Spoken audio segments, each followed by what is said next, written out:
ঢাকা শহরকে দিয়ে যদি আপনারা পুরা বাংলাদেশকে বিবেচনা করেন তাহলে কি হবে? না। আজকে আমরা বাইকটা যখন কিনি, কেনার পরে এটা আমরা যখন বিআরটি থেকে আমরা রেজিস্ট্রেশন করাই নিই, তখনই আমরা রোড ট্যাক্স সব ধরনের ট্যাক্স দিয়ে আসি। এখন আমি দেখলাম যে একটা নিউজে দেখলাম যে আলোচনা হচ্ছে এরকম যে একটা টকশোতে যে ঢাকা শহরে প্রচুর পরিমাণে হায়ার সিসি বাইক চলে, ইদানিং 250 সিসি, 300 সিসি, 350 সিসি। তো তারা কিছু লোক প্রস্তাব করছে যে বাংলাদেশের লোকদের, ঢাকা শহরের লোকদের আর্থসামাজিক অবস্থা অনেক ভালো, ওদের যদি আর্থসামাজিক অবস্থা ভালো না থাকে তাহলে হায়ার সিসি বাইক কিভাবে কিনে। এখন আমি ওই নীতি নির্ধারকদেরকে বলতে চাই, আপনারা থাকেন ঢাকা শহরে, ঢাকা শহরকে দিয়ে যদি আপনারা পুরা বাংলাদেশকে বিবেচনা করেন তাহলে কি হবে? না। আজকে আপনি নওগাঁতে যান, নওগাঁর একটা প্রত্যন্ত উপজেলার নাম রুইয়া। আপনারা অনেক অনেক প্রত্যন্ত অঞ্চল আছে, যেই সব অঞ্চল ঢাকা শহর থেকে 25 থেকে 30 বছর আর্থসামাজিক এবং জীবনযাত্রার মান অনুযায়ী তারা পিছিয়ে আছে।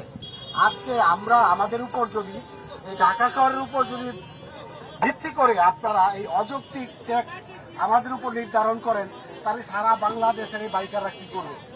এই যে লক্ষ লক্ষ 30 লাখ, 40 লাখ, 50 লাখ বাইকার, এই বাইকাররা কি করবে? অনেকে বলতেছে যে অনেক বাইকাররা আপনার 3 সার্টিফিকেটের মাধ্যমে বছর শেষে রিটার্ন দাখিল করে। আচ্ছা ঠিক আছে, ধরলাম রিটার্ন দাখিল করে। এখন এআইটির মাধ্যমে যখন রিটার্ন দাখিল করবে এই 2000, 5000, 10,000 টাকা, তখন এটা মাইনাস করে দিবে যখন বছর শেষে দাখিল করে। তো ভাই আপনাদের কাছে আমার প্রশ্ন, পুরা বাংলাদেশে যে 40-50 লাখ বাইকার, তার মধ্যে রিটার্ন দাখিল করে কত পার্সেন্ট? সর্বোচ্চ 2% থেকে 3%, সর্বোচ্চ 2 থেকে 3%। বাকি 95-97% লোক এই কর জালের আওতায় না, তারা জানে না। আজকে হাজার হাজার স্টুডেন্ট চালাচ্ছে, বাইক চালাচ্ছে, তারা কিভাবে এই জিনিসটা তারিয়া করবে? বাপের কাছ থেকে তারা টাকা নিয়ে এসে বাইক কিনে, বাপের কাছ থেকে টাকা নিয়ে 200-300 টাকা নিয়ে তেল ভরতেছে, এই যে কাজগুলি করতেছে। আজকে আপনারা আমাদের উপর হুট করে অযৌক্তিক ভাবে 2000, 5000, 10,000 একটা ট্যাক্স চাপাই দিলেন। এটা কোন ভিত্তিতে দিলেন?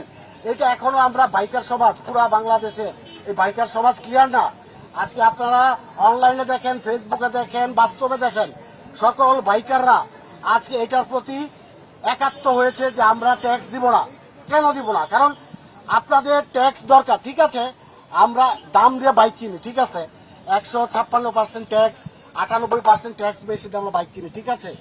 আমরা যখন বাইক রেজিস্ট্রেশন করতে যাই, আমাদের কাছ থেকে আপনারা 15,000, 20,000 টাকা নিচ্ছেন, ঠিক আছে, আপনাদের ট্যাক্স দরকার।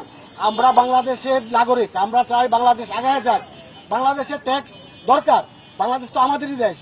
তো ঠিক আছে, আপনারা অন্তত পক্ষে রেজিস্ট্রেশনের বেলায় 500 টাকা, 1,000 টাকা বাড়াইতে পারতেন, এটা মেনে নেওয়া যায়। 500 টাকা, 1,000 টাকা, এটা আমরা বাইক কেনার পর একবার দিলাম রেজিস্ট্রেশন খরচ, পরে তো প্রতি 2 বছর পর 2300 টাকা দিতেই আছি।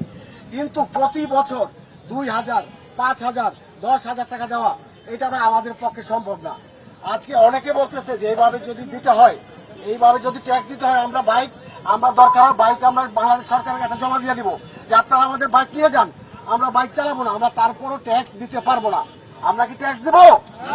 আমরা কোনোভাবে ট্যাক্স মানি না।